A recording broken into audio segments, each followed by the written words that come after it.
last thing in this chapter is on how to find the average atomic mass of an element. This is the atomic mass that you see recorded on in each of the squares on the periodic table. Those numbers are average atomic masses of all of the naturally occurring isotopes of that particular element. And that's the reason there are several decimal places recorded with that. So, for example, if you look at your periodic table and find hydrogen, you would see that the atomic number is 1 and the average atomic mass is 1.00794. Well, the reason for that is because it is an average atomic mass of all of the isotopes. Most elements occur naturally as mixtures of isotopes. So these are naturally occurring. And the way that these atomic masses are calculated, they are weighted averages. And they're weighted much like what your grades would be weighted in class. For example, our tests count 50% of your grade. Our labs are 25%. Homework is 10%. And your quizzes are 15%. So it's a weighting that is given to these averages. It's not just a straight up average where you add all the masses together and divide by the total. So it's weighted according to the mass of each isotope and its relative abundance in nature. So the one that is most abundant would get the greatest weighting. The one that is the least abundant would have the least weighting. Now, to calculate average atomic mass, we use the formula where the average is equal to the percent of the first isotope times the mass of the first isotope. This will be like your mass number, plus the percent of the second isotope times the mass of the second isotope. And you would continue that process for ever how many isotopes there were. So here we see at the end, percent of the nth isotope times the mass of the nth isotope. Now, one thing that is important to remember about these percentages is they must be plugged in their decimal form. So what does that mean? So if you're told that you have 52.1%, an isotope that is 52.1% abundant, well, before you plug it into your formula, you have to put it in its decimal form, which means you got to move the decimal back 2 places. So you would actually plug it in as 0.521. If you had something that was like 2.5% abundant, you would plug that in as 0.025. You got to move your decimal back 2 places before plugging it in. So always remember to do that. So let's look at an example here. We're going to take you through 2 examples. So here we see that the element copper has naturally occurring isotopes, copper 63 and copper 65. Then it goes on to say their relative abundances are 69.1% and 30.9% respectively. So what that means is that the first isotope that is given, the copper 63, pairs up with the first percent that's given. The second isotope that is represented pairs up with the second percent.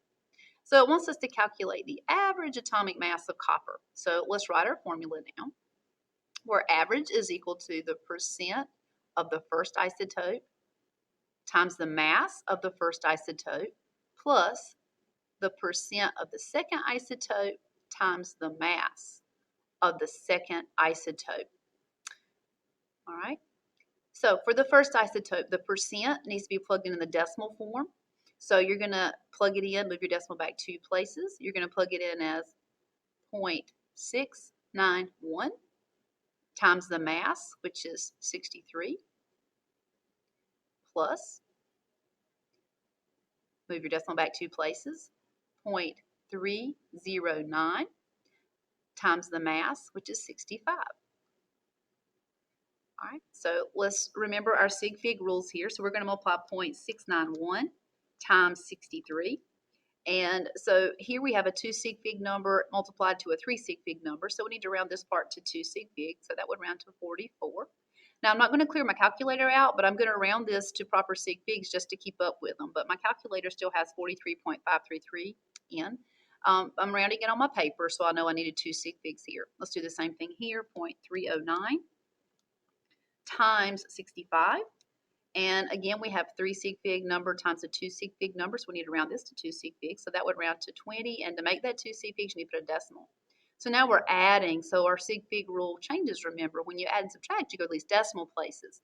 So this has no decimal places, this has no decimal places. So when you round your answer, you would round it to 64 to no decimal places, and your unit will be atomic mass units. Let's look at another example. Example 2 says naturally occurring boron is 80.20% boron 11 with his atomic mass is 11.01 and 19.80% of some other isotopic form of boron. So we don't know the mass of this isotope. That'll be our X. What must the mass of the second isotope be in order to account for the 10.81 average atomic mass? So they're giving us the average here. So let's write our formula out again. Percent of the first times the mass of the first plus the percent of the second times the mass of the second. And now let's plug in for what we know. So we're told the average here. So 10.81 plugs in here to the average, and that's AMUs. Percent of the first isotope is 80.20%. So when you put that in the decimal form, 0.8020 times the mass, which is 11.01. And then the second isotope, you're going to plug in as 0.1980 times the mass, which we're going to call X. This is what we're looking for, the mass of the second isotope. So let's collect our like terms. We're going to get 10.81 equals, we're going to say 0.8020 times 11.01. And we have 4 sig figs and 4 sig figs, so we'll round this to 4 sig figs, 8.830 plus 0.1980x. Now we need to subtract, so minus 8.830 from both sides. We're going to get rid of it over here, so 10.81 minus 8.83. Now remember, we're subtracting. We have 2 decimal places, 3 decimal places. We're going to round this to 2 decimal places. So we're going to round to 1.98, that's 2 decimal places, equals 0.1980x. So finally, isolate your variable, divide by 0.1980.